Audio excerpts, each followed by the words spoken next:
ఉయ్యాల news paper వస్తోంది. అమ్మో ఏమండి? నాన్న, అమ్మని చూస్తుంటే కథలే వస్తున్న రేడియోలో ఉంది. పాప నాన్న ఎన్ని వార్తలు వినాలో. మీరు పారిపోండి. ఏమండి? ఏమండోయ్? మిమ్మల్నే. అబ్బా ఏమిటే? వెనకటి కాంతమ్మ గారు 4 కాసుల గొలుసు చేంజ్ చేసుకుంది. పక్క వీధి తాయారమ్మ గారు కలర్ టీవీ కొనుక్కున్నారు. పచ్చమైన వాళ్ళ అమ్మాయి లేదు, అమ్మాయి పట్టీలు కొనుక్కుంది. అందరూ అన్ని కొనేసుకుంటున్నారు. మనం ఎప్పుడు కొనుక్కుంటామో ఏమిటో. నేను ఇలా బాగుతుంటే అనరే ఈ నేరి. ఏమండి? ఏమండోయ్? సరిపోయి తలగాలు కొట్టడానికి బాత్రూంలో దూరాను. పెద్దవన్నారు పెద్దవా?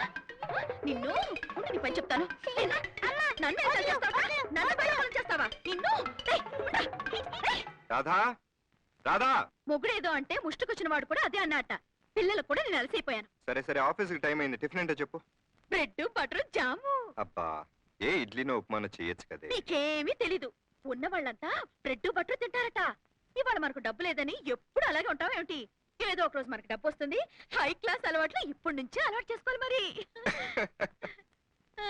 ఏమిటో. ఏం లేదులే, టిఫిన్ పెట్టు. రాధా ఆఫీస్కి వెళ్ళొస్తాను. అదేదో అమెరికా అయినట్లు గొప్పగా ఆఫీస్కి వెళ్ళొస్తాను అని చెప్పక్కర్లేదు. వెళ్ళొస్తాను అంటే చాలు. వెళ్ళండి. మరి నా మామూలేది? ఏమిటో అదే పిల్లలున్నారు. ఉంటే పాడు. బొట్టు పెట్టమంటే అంత సిగ్గుపడతావేంటి? బొట్టా? అవును. నేను ఇంకా ఏమిటో అనుకుని మురిసిపోయాను. డబ్బున్న వాళ్ళు ఆఫీస్కి వెళ్తూ బొట్టు పెట్టించుకోరట, ముద్దు పెట్టించుకుంటారట.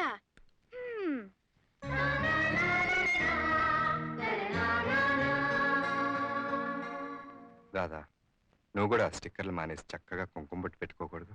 కుంకుమ కన్నా ఇదే చౌకండి. ఒక స్టిక్కర్ తెచ్చుకుంటే 4 రోజులు వస్తుంది. పైగా చూసే వాళ్ళంతా మనల్ని డబ్బున్న వాళ్ళు అనుకుంటారు.